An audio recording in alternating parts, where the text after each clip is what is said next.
tal? ¿Cómo están? Qué gusto que nos acompañen. En la próxima hora vamos a conocer las noticias nacionales e internacionales más importantes de las últimas horas. Yo soy Roxana Webb. Y yo soy Ana Yancy Clavel. Bienvenidos. Vamos con nuestros titulares. Pollo Campestre, orgullosamente hecho en El Salvador, presenta los titulares de Noticiero Hechos Estelar. Teníamos el año pasado 50.368 casos, esta semana llevamos 47.531. Autoridades confirman más de 40.000 casos de conjuntivitis en el país. La zona oriental reporta la mayor cantidad de contagios entre menores de edad. Uno de nuestros equipos constató la situación en las unidades de salud. Siguen imparables los ataques contra los encargados de la seguridad pública y sus familias. Un policía, un soldado y la esposa de un agente están entre las víctimas. El gobierno no abandona la idea de que se aprueben nuevos impuestos, mantienen en la mira los bienes de lujo. Para fortalecer la lucha contra el crimen, el fiscal general ordenó cambios en las jefaturas de la institución. Conozca los detalles. No guarde el paraguas. Las lluvias continuarán durante la noche y el martes por el paso de una nueva onda tropical. Tendremos un reporte en vivo desde la ciudad de Las Vegas, que hoy fue escenario de la mayor matanza registrada en los Estados Unidos en décadas recientes y que ha dejado más de 50 fallecidos y centenares de heridos. Estas son las noticias. Los casos de conjuntivitis han aumentado en Usulután. Esta última semana, de hecho, solo en esta última semana se cuenta con más de 1,000 casos atendidos en diferentes centros asistenciales. De estos, el 40% corresponde a privados de libertad. Maritza llegó hasta el Hospital Nacional San Pedro de Usulután para ser atendida por conjuntivitis. Hace 4 días se contagió de la enfermedad y es la 7ª persona de su familia en contraer el padecimiento. Porque pues es epidemia, ¿verdad? Porque en la casa todas las niñas y mis hijas ya tienen esta enfermedad. ¿Cuántas personas? 7 ya. El aumento de casos es evidente en los centros asistenciales del municipio de Usulután. En la unidad de la localidad, donde generalmente se atienden 2 casos semanales del padecimiento, se han recibido 32 personas contagiadas en los últimos 7 días. Generalmente en este establecimiento estamos reportando de 2 a 3 casos a la semana, los cuales generalmente son en niños, generalmente pequeños, que a veces sufren la infección en el canal del parto y desarrollan conjuntivitis, pero en este caso, la semana pasada nosotros estamos reportando 32 casos. Los últimos 15 días han representado alzas. Entre el 18 y el 24 de septiembre se registraron 102 casos y del 25 de septiembre al 1 de octubre se han reportado 1.115 consultas por conjuntivitis solo en Usulután.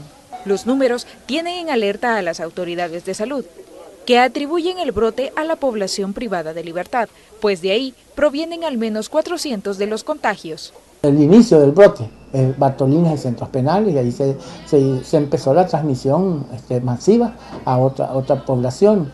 El ministerio ya está tomando acciones para disminuir el número de personas infectadas y esperan una reducción próxima. Creemos que hemos llegado al pico de este brote, porque se han tomado ya medidas, se ha hecho mucha educación en los centros escolares también, se ha logrado controlar, yo sé que en los centros penales ya empezó a bajar. Jiquilisco, Santiago de María y Puerto del Triunfo son otras localidades donde el número de casos muestra un aumento.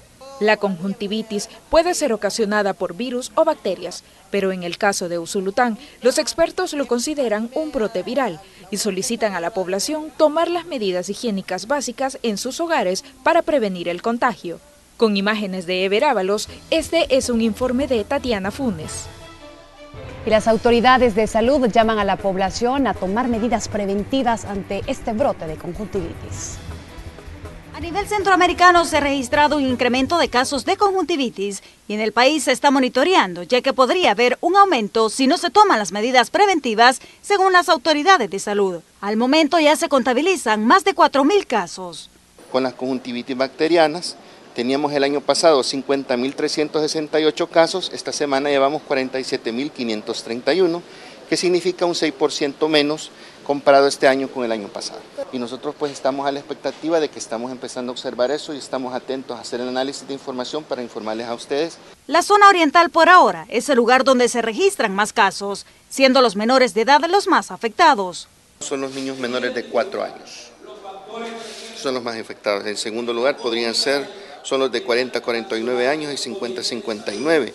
Recomiendan a la población no automedicarse ni utilizar algún tipo de antibióticos. Dicen que es un virus y que la población debe tomar ciertas medidas de prevención. Lo mejor es el lavado de manos, que cuando sentimos alguna picazón en los ojos no nos la restreguemos, sobre todo si tenemos sucias las manos. Vayamos pronto a la respectiva instalación de salud para ver qué tratamiento se le puede dar, porque pueden ser virales, pueden ser bacterianas, pueden ser alérgicas. Respecto a los casos de infecciones respiratorias no hay cambios y van en descenso, mientras que los casos de dengue acumulados en la semana suman 3.112, de chikungunya 461 casos, Zika 349, y en cuanto a las neumonías la brecha se mantiene alta, 32.856 casos en 2016 y hoy se reportan 38.408, un aumento de 17% más respecto al año pasado. Con imágenes de Enrique López, informó Azucena Sandoval. Y los síntomas de conjuntivitis pueden variar dependiendo de la causa, pero por lo general usted puede experimentar enrojecimiento e inflamación de la parte blanda del ojo o del interior del párpado, un aumento en la cantidad de lágrimas, secreción ocular que puede ser transparente, amarilla, blanca o verde, picazón, irritación o ardor en los ojos, mayor sensibilidad a la luz, sensación de tener arena en los ojos y secreción en los párpados o las pestañas. Si tiene alguno de estos síntomas, les recomendamos acudir a un centro de salud. Y cambiamos de información. Este día fueron sepultados los restos de Antonio Asensio Ruiz, de 45 años, quien fue asesinado en el reparto Venecia 1 de Ilopango el pasado sábado. Según versiones policiales, sujetos desconocidos le dispararon en varias ocasiones, causándole la muerte de forma inmediata. Asensio era comerciante y es además familiar del fiscal general Douglas Melíndez y del diputado por el FMLN Carlos Ruiz. Bueno, el comentario es que esto debe ser investigado como debe ser investigado cualquier acto criminal de esa naturaleza, y es hasta donde uno puede opinar, porque lo demás sería especulación y eso no es lo que nos compete. Así es que por eso es que hay que dejar en manos de quien les corresponde, ahí que ellos hagan las indagaciones del caso y establezcan los acontecimientos. Y siguen los ataques en contra de los encargados de la seguridad pública. Esta vez ocurrió en Sonsonate. Un policía fue asesinado mientras que un militar resultó con lesiones. Estas calles son las que Manuel Ángel Suriano, agente de la PNC asignado a la protección de personas importantes, recorrió durante toda su vida. Fue interceptado por presuntos miembros de pandillas cuando se dirigía hacia su trabajo disparándole sin mediar palabras. Son regueras de vainillas que hay. Bastante. Está bien destruido de la cara. La cara y el cuerpo tiene varios impactos. Viajaba junto a su amigo de infancia, un miembro de la Fuerza Armada, quien también resultó herido. Ambos tenían sus objetivos claros, dicen quienes los conocen desde hace muchos años. Siempre con interés de proteger, decían ellos, trabajar, luchar, dice ellos, por la patria, ellos así. De las cosas que ellos son unas personas de que sí, ellos estaban defendiendo el pueblo, ¿verdad? En el caserío Valle Nuevo, jurisdicción de Acajutla, en Sonsonate, ambos son conocidos por su vocación de servir a la ciudadanía, lo que le costó la vida a Manuel y mantiene en el hospital al elemento militar. Y yo pienso que por eso tiene que ser, más por ser ellos que son militares, que están en la policía. ¿Y ellos solían hacer este viaje juntos? ¿Con qué regularidad? Quizás cuando les caía el permiso al mismo tiempo se iban juntos el día que se iban para el trabajo. Pero no todas las veces, porque había veces les variaban los permisos. El temor entre los familiares de los miembros de los cuerpos de seguridad aumenta, sobre todo porque solo en los últimos días los ataques van al alza. Pues aquí nosotros más que todo quisiéramos como seguridad, porque ya imagino uno va para abajo y le sale estas cosas así. Más uno sin nada, pues lo fregan todo. Uno bien, se siente sin respaldo, no puede decir de nada para estas cosas. ¿Sabe de dónde puede prevenir? Ya veo a estos pobres trabajando y ahora uno que queda. En la zona se montó un operativo que dejó como resultado la captura de al menos 2 sujetos en vías de investigación. El agente Manuel Ángel Suriano se convierte en la primera baja del mes de octubre y la número 34 en lo que va de 2017, mientras que 17 miembros de la Fuerza Armada han muerto a manos de pandillas este año. Con imágenes de Ricardo Tobar, informó Antonio Valladares. Y el mes de septiembre cerró con 435 homicidios, lo que representa un incremento del 27% en comparación del mismo periodo del 2016, cuando se registraron 343 hechos violentos. Este ha sido el mes más violento del año 2017. Y varios hechos violentos se registraron en los municipios de Cuscatancingo y Mexicanos. Dentro de este microbús de la Ruta 6A, un hombre de aproximadamente 40 años fue asesinado por presuntos pandilleros que se subieron a la unidad antes que iniciara su recorrido en esta zona con alta incidencia criminal. Pero la policía investiga si el crimen ocurrió solo porque la víctima residía en otro lugar distinto a este. La PNC dijo que este es el segundo homicidio en el año en esa ruta del transporte colectivo. Aproximadamente una cantidad entre 3 a 4 disparos en la cabeza, falleciendo pues en el momento, pero no presenta ninguna característica que pueda decirse que pertenece a alguna estructura criminal, es decir, es una persona que es usuario del servicio que brinda esta ruta. Minutos después, pero en Mexicanos, 2 presuntos pandilleros atacaron a un trabajador en la zona conocida como El Tobogán. Luego del hecho, huyen y se encuentran con la policía, donde se origina un tiroteo dentro de un pasaje en la comunidad Raúl Rivas en ese municipio. Ahí murió el presunto cabecilla de la pandilla que opera en la zona, mientras que otro está bajo custodia policial. Ingresan aquí al pasaje, pues lo recibe a balazos a los compañeros, pues y ellos en legítima defensa tuvieron que dispararle y darle muerte. Hay un arma ahí en el lugar donde está el fallecido, es un arma 9 milímetros. El detenido es de nombre Jonathan Ernesto Vázquez Martínez, de 23 años. ¿De la víctima todavía no? De la víctima solamente conocemos que le dicen el Seco. Mexicanos y Cuscatancingo están dentro del plan El Salvador Seguro. Aunque el mes de octubre inició de forma violenta, las autoridades descartan un plan de las pandillas para aumentar los homicidios en esas zonas. Con imágenes de Denis Bolaños, informó Inmar Batres. Y tras los hechos suscitados el fin de semana, la situación en la colonia Jardines del Boulevard de Soyapango sigue bajo el control de la Policía Nacional Civil.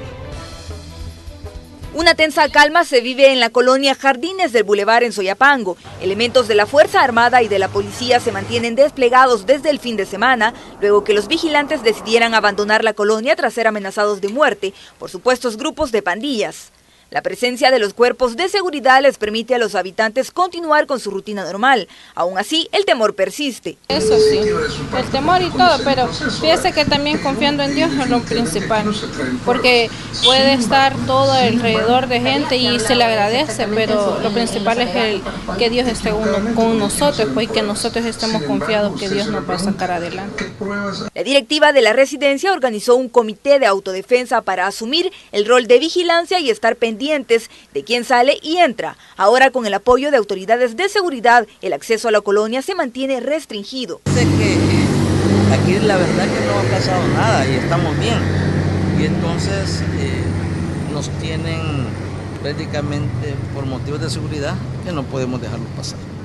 Oye. ¿La policía y el ejército van a continuar acá? Sí, todavía. ¿No saben hasta cuándo? No. El despliegue de seguridad se realiza por tiempo indefinido, mientras las autoridades continúan con las investigaciones. Una de las hipótesis es que se trata de las pandillas que operan en la comunidad 22 de abril, ubicada sobre el Boulevard del Ejército, quienes buscan mantener el control territorial. Con imágenes de Gonzalo Tejada, un informe de Kelly Ábrego. Y Adrián Velasco Renderos, de 22 años, continúa con el proceso judicial en su contra en prisión. Hoy enfrentó audiencia acusado de revelar información privada de su expareja y difundirla en internet. Este caso pasará a un juzgado especializado de instrucción para una vida libre de violencia contra las mujeres en San Salvador.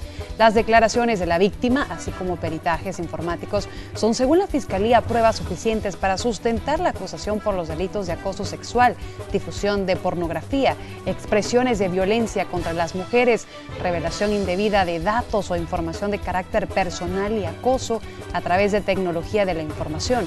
También fue enviado a prisión Gerardo Edenilson Escobar Martínez, un docente acusado de acoso sexual en contra de una alumna menor de edad, siempre por diversos medios informáticos. Se trata de los 2 primeros casos procesados bajo la Ley de Delitos Informáticos, según la Fiscalía. Y en el juzgado 11º de Paz se enfrentaron a audiencia inicial los acusados de comercializar medicamentos sin registro sanitario. Algunos de estos productos no eran para el consumo humano. A los señalados se les ha decretado medidas sustitutivas. Veamos. Introducción de medicamentos sin registro sanitario y comercio de medicina no apta para consumo humano son parte de los señalamientos que hace la Fiscalía General de la República en contra del propietario y colaboradores de una clínica de medicina biológica. Acusaciones que incluso salpican a 4 empleados de la Dirección General de Aduanas. Introducía medicamentos sin registro sanitario, introducía también algunos reactivos químicos que luego eran aplicados, eran comercializados en el país para ser aplicados a personas cuando eran reactivos de uso médico y no apto para la aplicación en pacientes. El Ministerio Público asegura tener pruebas de cómo el doctor Pedro Zelaya, propietario de una droguería y de la clínica de medicina biológica, cometió los ilícitos supuestamente ingresando mercadería sin los registros de salud correspondientes en complicidad con los empleados de aduanas. Él tenía la colaboración de empleados, de empleados que le ayudaban a ir a buscar un lugar donde falsificar las facturas de importación. También tenía la colaboración de sus tramitadores aduaneros, que son los agentes aduanales, y tenía la colaboración de auxiliares de aduana y oficiales aduaneros. El acusado, quien no fue capturado durante los registros la semana pasada, se presentó a la audiencia inicial para desvirtuar los señalamientos, sosteniendo que las diferencias con la Dirección Nacional de Medicamentos no son nuevas y que las acusaciones en su contra son falsas. Se ha armado un caso que no es real, o sea, nosotros en ningún momento hemos faltado a la ley, nunca, tenemos 22 años de estar trabajando, no tenemos ningún paciente afectado, simplemente trabajamos en un área de la medicina que se llama medicina biológica, medicina alternativa. Para el abogado defensor del doctor Zelaya, las acusaciones de la Dirección Nacional de Medicamentos tienen como base una supuesta pugna entre la institución y su defendido. Sostiene que Fiscalía debe sustentar bien las investigaciones y no basarse solo con la denuncia de medicamentos. Han habido procesos en contra de ellos, en contra de la dirección, por incumplimiento de resoluciones judiciales. Ha habido una pugna de los últimos 3 años. Entre los delitos que pesan para 12 de las personas acusadas, de las que 9 están detenidas, figuran comercio indebido de medicinas, falsedad ideológica, uso de documentos falsos e incumplimiento de deberes. Con imágenes de Eric Alfaro, este es un informe de Raquel Herrera. Mientras tanto, miembros del sindicato del Ministerio de Hacienda han solicitado una investigación al interior de la Dirección Nacional de Aduanas para desvirtuar los señalamientos en contra de sus compañeros, señalando que no es la primera vez que los medicamentos involucran al personal de la institución con irregularidades en el ingreso de medicamentos y que no tienen fundamento. No descartan la posibilidad de un paro de labores si las cosas no se resuelven a favor. Nosotros necesitamos dejar que el proceso siga, continúa y al final, ¿verdad? Ver qué nos dice el equipo que tenemos de trabajo conjunto con la dirección de aduana. De eso dependerían las acciones, de ver cuáles son las explicaciones que dan y cuáles son los alcances que tienen nuestros compañeros técnicos, los cuales no tienen ni la experticia ni tienen las herramientas para poder determinar qué es falso o qué es verdadero. Porque aquí ustedes han escuchado que hay firmas y sellos que ahí están, que pueden ser diferentes, pues sí, pero eso... Los compañeros, ¿qué responsabilidad tienen? Es la pregunta, ¿verdad? Y el fiscal general de la República, Douglas Meléndez, ha hecho efectivos cambios en las direcciones regionales y en un 90% de las jefaturas de la institución, como un intento por fortalecer el trabajo de la Fiscalía General y la lucha contra el crimen. Uno de los movimientos más representativos es el del jefe de la Unidad Especializada de Delitos de Corrupción, Andrés Amaya, quien desde hoy estará a cargo de la jefatura de la Oficina Fiscal de Chalatenango. Andrés Amaya tuvo a su cargo casos emblemáticos como el del expresidente Elías Antonio Saque y Mauricio Funes. Como jefe de la Unidad Especializada de Delitos de Corrupción asume Alfonso Mojica Pérez. El jefe de la Oficina Fiscal de Usulután será Carlos Martínez. Gregorio Villarreal asume la jefatura de la sede de San Miguel. Quedaron libres 10 de los detenidos durante la segunda fase del caso Destape a la corrupción, acusados de lavado de $22 millones provenientes de fondos de la Presidencia de la República durante la gestión de Elías Antonio Saca. La Cámara Primero de lo Penal ordenó liberarlos, pero deberán cumplir una serie de condiciones y pagar fianzas desde los $25,000 hasta los $100,000. La Cámara Primero de lo Penal también resolvió cambiar la fianza de la ex primera dama Ana Ligia de Saca a $125,000, la de César Funes a $100,000. Y con esta información vamos a nuestra primera pausa comercial. Ya volvemos.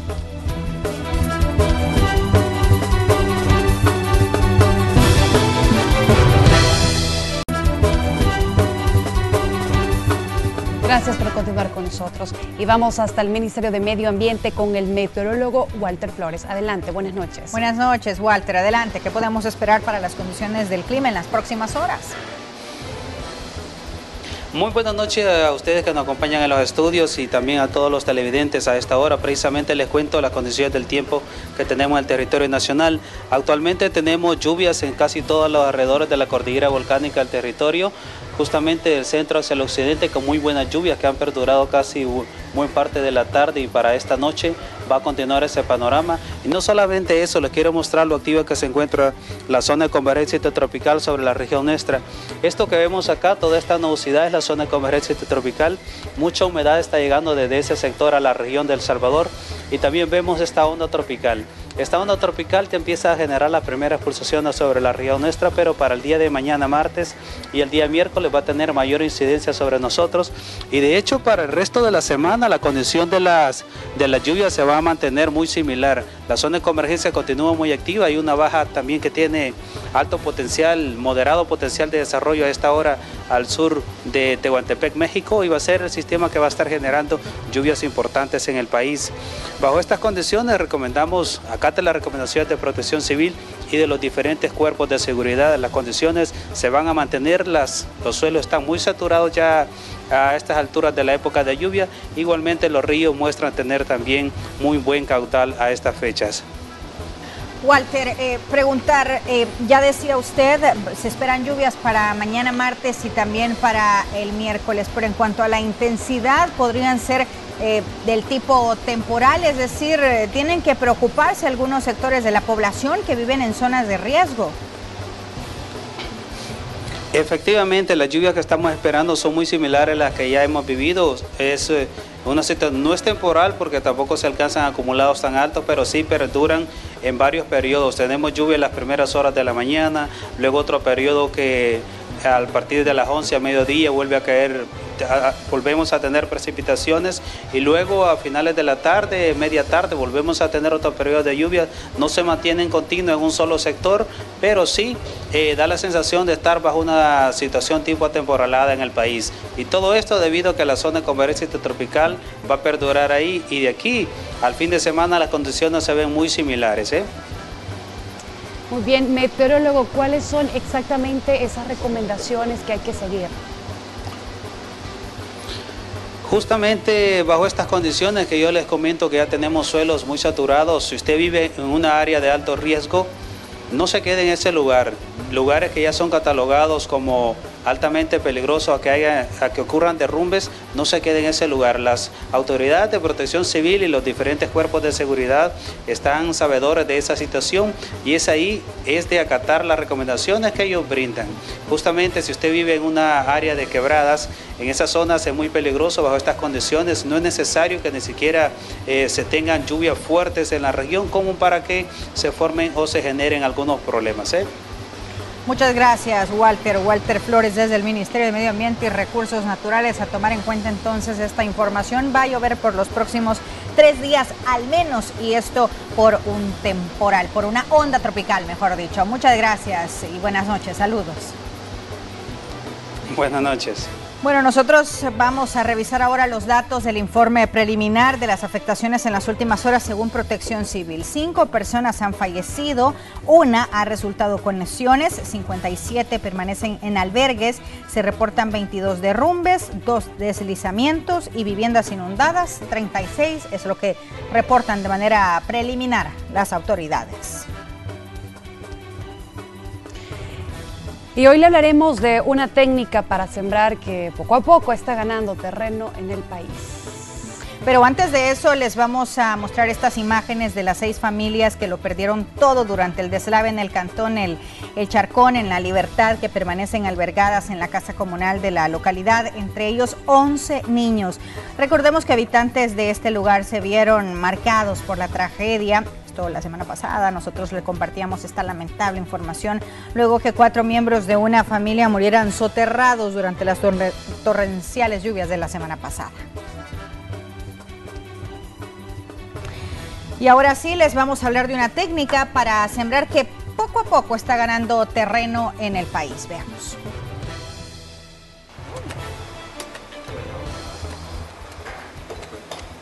Una nueva tarea inicia para este grupo de agricultores. Es momento de trabajar sus parcelas para sembrar rábanos, pepinos y tomates.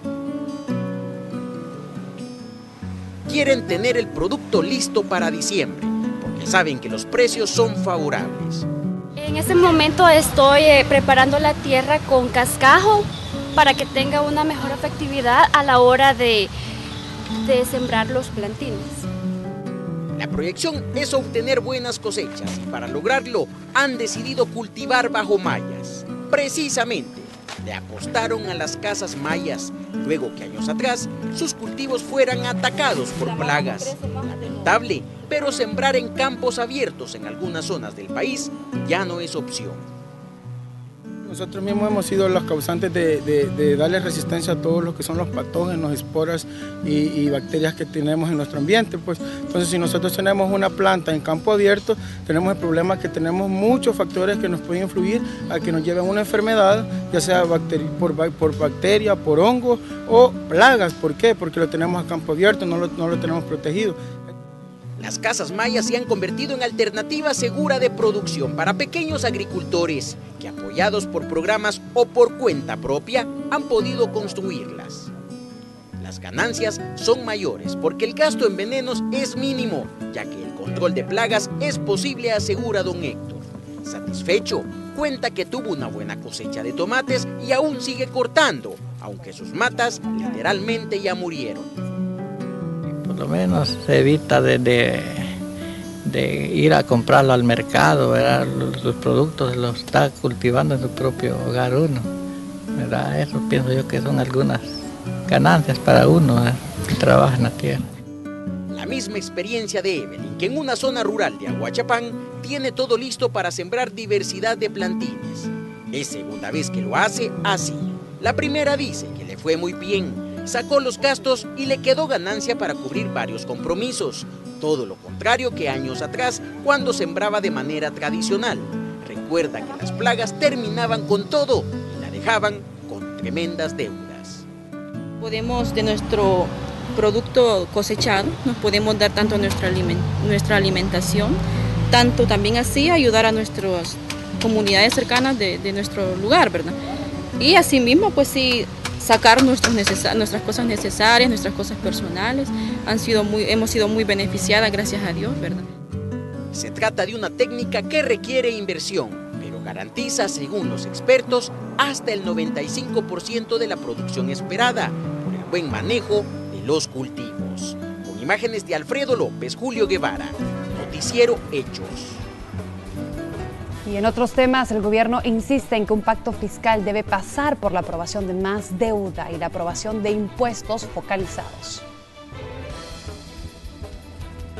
Su mirada de la aprobación de nuevos impuestos como parte de un pacto fiscal. Así lo detalló el secretario técnico de la presidencia, aunque negó alguna intención de aumentar el IVA. Si están de acuerdo en impulsar un tributo a los bienes de lujo. De momento la carga tributaria es del 15.9%. La idea es llegar hasta el 17% del Producto Interno Bruto. La propuesta, por cierto, ya se encuentra en la Asamblea Legislativa. Hemos hecho esa propuesta en su momento, que haya digamos, un impuesto a los bienes que son considerados suntuarios, los carros de lujo, los whiskies, los cigarrillos, los ranchos en la playa, las casas de descanso. En la evasión de impuestos, de acuerdo a investigaciones, cada año se pierden $1.000 millones. Es por eso que el Ejecutivo reitera que se le debe apuntar al combate a la evasión y elusión fiscal. Si no se establece un impuesto al patrimonio, que se llegue a la declaración patrimonial para evasir la evasión fiscal, que se apruebe el delito fiscal para que los evasores puedan ser perseguidos, que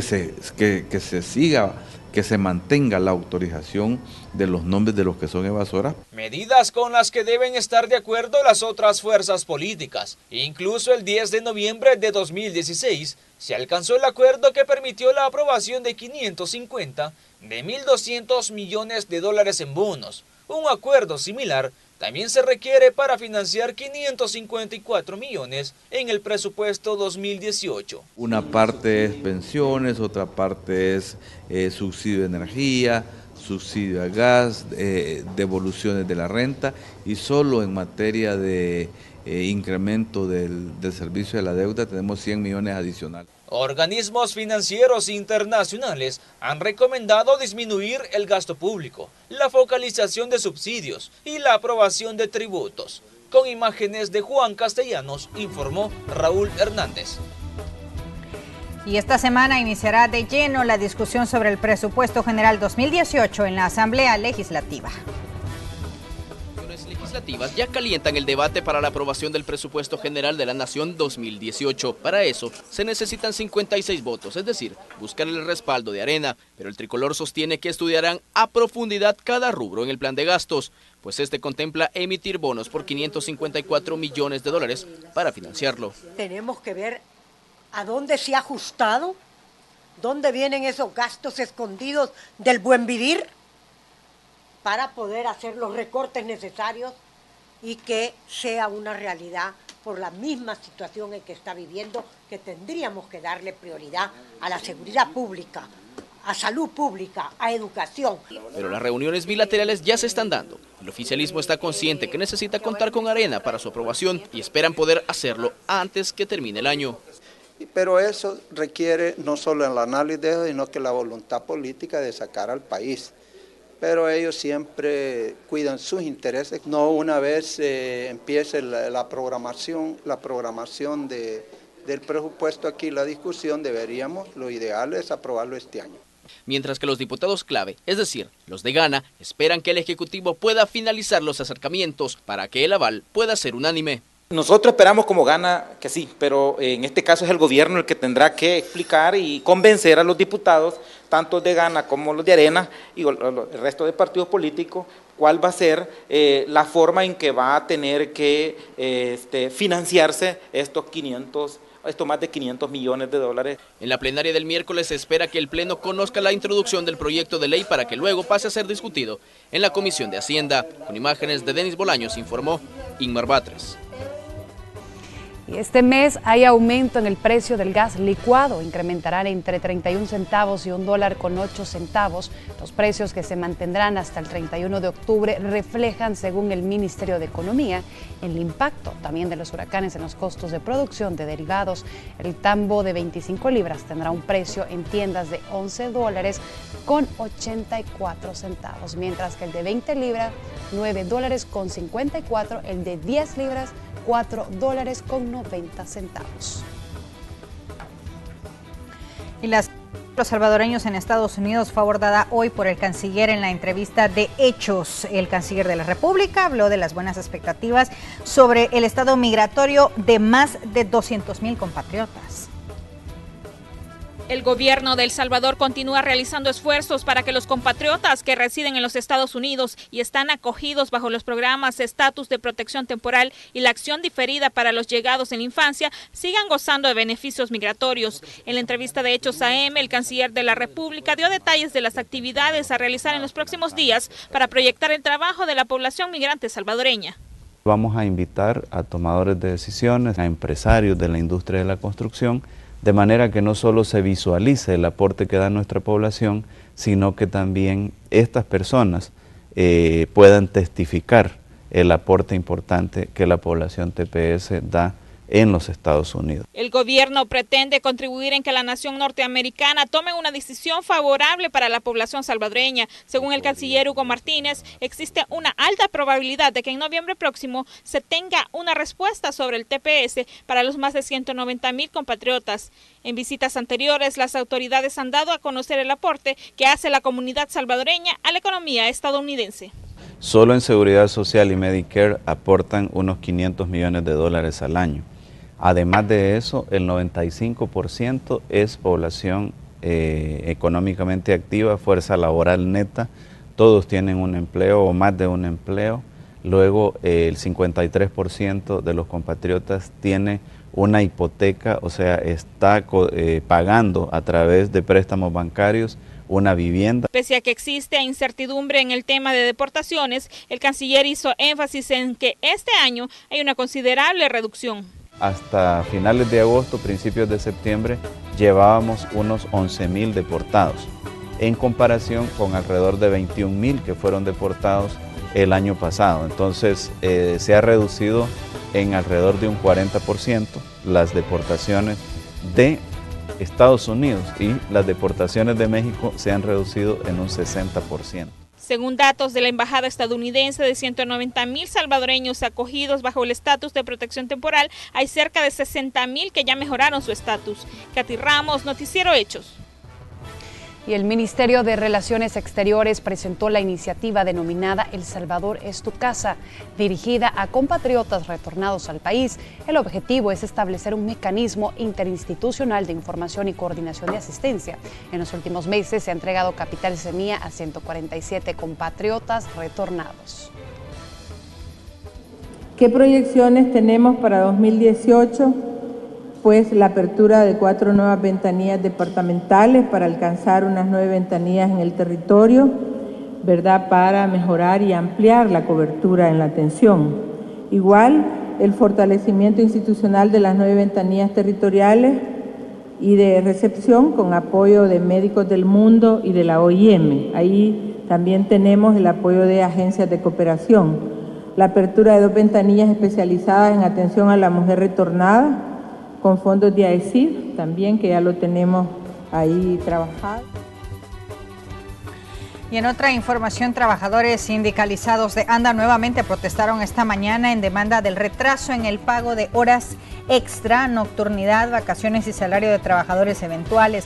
Los trabajadores dicen desconocer la razón del retraso que se viene acumulando desde el año pasado y solicitan una explicación de parte de las autoridades. Queremos decirle al pueblo salvadoreño que la calamidad de ANDA no es responsable de los trabajadores, es de quien lo administra. En ese sentido, pues hemos sacado un acuerdo con los trabajadores que debe de venir un funcionario a decirle a la gente cuándo van a pagar. Porque de camino, ¿qué va? De camino va el salario general, el pago general de los trabajadores, que va a ir ahí por el 12 de octubre, ¿qué va a pasar? Que no va a haber pisto también para la gente. Esto también será una bomba de tiempo a quien anda. Nosotros no vamos a tolerar que no se nos pague nuestro salario. Ese es el extremo que estamos atravesando en Anda. Y con esta información vamos a una nueva pausa, pero ya regresamos.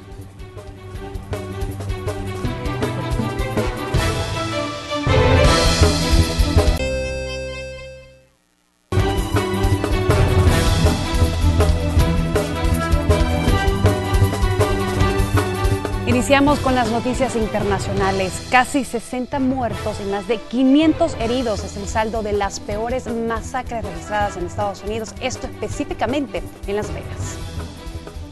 Eran las 18 minutos de la noche en Las Vegas. 20.000 personas disfrutaban del festival de música country en la ciudad del entretenimiento cuando de repente Stephen Paddock, de 64 años, dispara sin piedad hacia ellos. Se encuentra a pocos metros en el piso 32 del casino Mandalay Bay, confirmó el jefe de la Policía Metropolitana de Las Vegas, Joe Lombardo. Cada vez que había una pausa, corríamos y corríamos. 15 minutos de pánico que se hicieron eternos. Yo estaba aterrorizado. Había muchos rumores alrededor de lo que estaba pasando. Inmediatamente varios equipos SWAT se presentaron en el hotel y lo encontraron muerto junto a 10 rifles de asalto.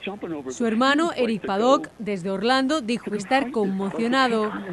No tenemos ni idea de lo que ha pasado.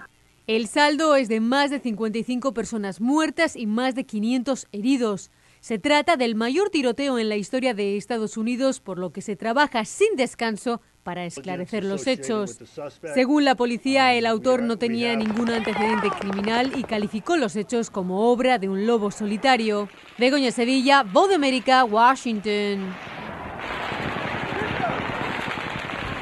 Y tras la señal hasta Las Vegas, ahí se encuentra el periodista Arturo Martínez. Adelante, coméntanos cuál es el saldo registrado a estas horas.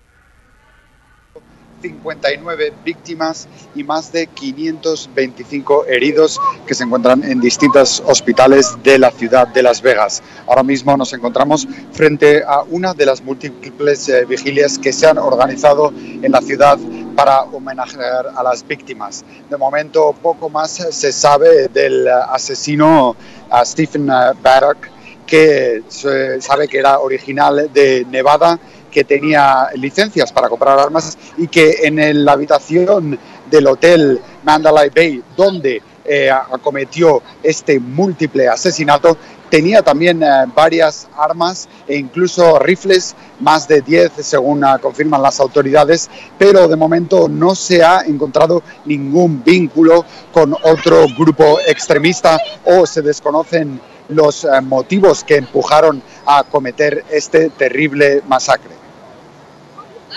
En Las Vegas recordó una masacre ocurrida en noviembre del 2015 en un concierto de París donde precisamente murieron 89 personas, parte de una serie de atentados que han sido coordinados de islamistas, que esto dejó 130 muertos.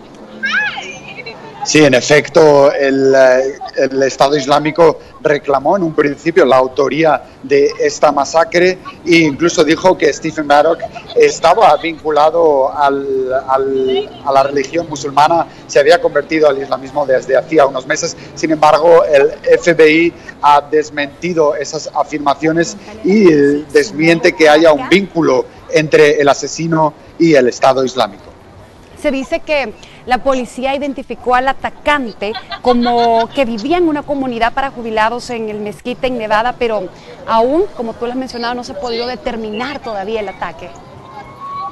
Sí, en efecto, era un habitante de Nevada, se han buscado vínculos con sus familiares, se sabe que su padre era un antiguo prófugo, estuvo entre las personas más buscadas de Estados Unidos, pero hablamos de los años 70, así que no parece de momento relevante.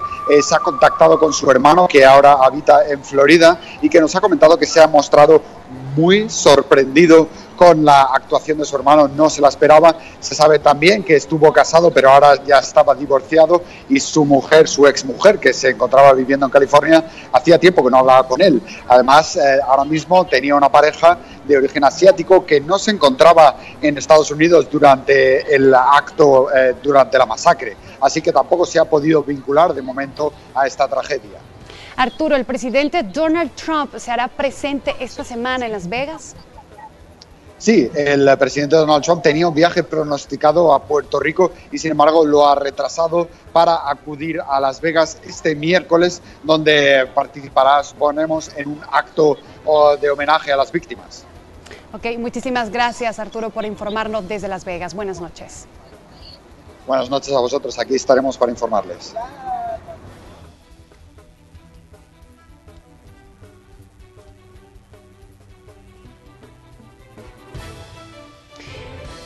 Y precisamente Stephen Paddock, un hombre de 64 años, es el presunto responsable del ataque. Nació en Nevada y vivía en una comunidad de jubilados en Mesquite, a unos 130 kilómetros de Las Vegas, así como ya nos lo mencionaba el periodista Arturo.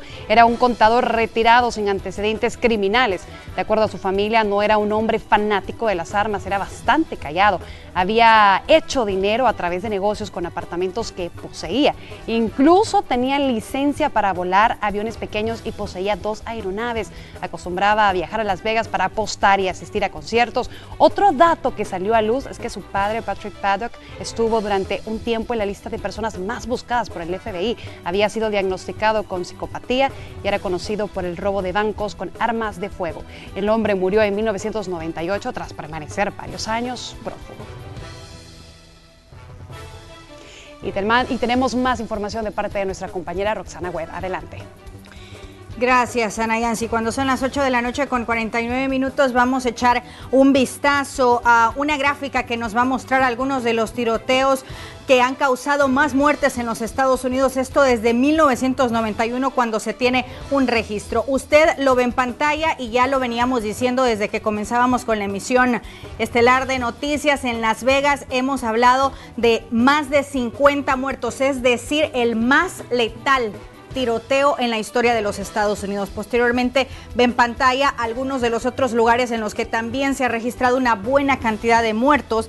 Por ejemplo, podemos resaltar que en el 2016, en un club nocturno de Orlando, ahí 49 personas murieron masacradas. También esta masacre que ocurrió en la Universidad de Virginia Tech, que dejó 32 muertos, y en el 2012 en una escuela en Newtown, que dejó un tiroteo de 26 personas fallecidas. Ese fue el saldo. Ahora vamos a conocer otros lugares, ahí los tiene usted en pantalla, otros sitios en los que han ocurrido masacres que han dejado una gran cantidad de muertos. Ya se los venía mencionando, por ejemplo, en el concierto de Las Vegas, estos más de 50 fallecidos según el último balance, 59 nos decía el periodista de La Voz de América. En el club nocturno de Orlando 49 y en San Bernardino 14, mientras que en la iglesia de Charleston hablamos de 9 fallecidos. Esto es desde 1991 que se tiene este registro, digamos, de las masacres que han ocurrido en los Estados Unidos. Y así con esta información nosotros vamos a una pausa, ya volvemos.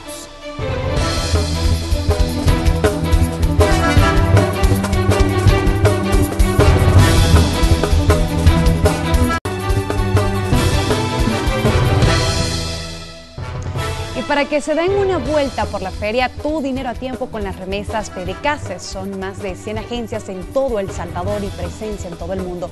Pídele a tu familia que te envíen tu dinerito para que te llegue rápido y con la mayor confianza.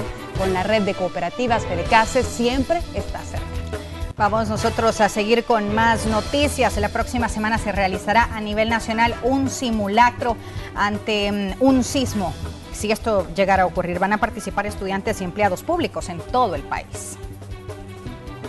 Todos los empleados de oficinas de gobierno y más de 1.200.000 estudiantes de centros escolares públicos y privados participarán en el segundo simulacro nacional para actuar en caso de terremotos. Esto está programado para el próximo 10 de octubre, fecha en la que se conmemoran los 31 años del terremoto de 1986. que afectó San Salvador y dejó serios daños humanos y materiales. Lo más importante, en lo inmediato, con las condiciones que tenemos, cómo vamos a dar una respuesta, cómo voy a actuar. Pero eso no basta, porque una vez hecho el plan, tengo que proceder a hacer simulacros. Solo cuando he hecho el simulacro, yo estoy seguro que ese plan se ha convertido en algo real, en algo que practico. Educar para la prevención, hacer conciencia de estar preparados ante eventos extremos, ayuda en gran parte a salvar vidas y responder ante eventuales emergencias. Es que los terremotos por sí mismos no matan personas. Lo que crea las víctimas son las edificaciones y la infraestructura que crea el ser humano. Es decir, la tierra se mantiene, los edificios pueden caer, los puentes pueden colapsar, ¿verdad? Entonces, los sistemas eléctricos pueden también generar incendios, las tuberías de agua pueden también romperse. El territorio salvadoreño está en una zona altamente sísmica, vulnerable y con el nivel no óptimo para responder ante estas emergencias. Por eso la necesidad de la práctica, de los simulacros, para hacer conciencia a la población y reducir los riesgos en pérdidas humanas y materiales. Con imágenes de Eric Alfaro, un reporte de Luis Alberto López. Recientemente, Industrias La Constancia anunció la campaña Por un Buen Camino, la cual consiste en capacitar a 1.800 niños en seguridad vial. Hospital de la Mujer y Centro de Radiología Médica lanzan su campaña de detección temprana y educación sobre el cáncer de seno, en alianza con Asociación Escalón, ACE Suiza, una empresa Sura, Yogur Yes y Hotel Crown Plaza. Con el objetivo de promover el hábito de ahorro de los salvadoreños, Banco Azul de El Salvador ha desarrollado un plan de ahorros que consiste en un portafolio de 4 productos que se adaptan a sus necesidades específicas para brindarles el mayor rendimiento a sus ahorros. El portafolio de productos para promoción del ahorro está compuesto por Ahorro Platinum, Ahorro Premium, Ahorro Inversión y Cuenta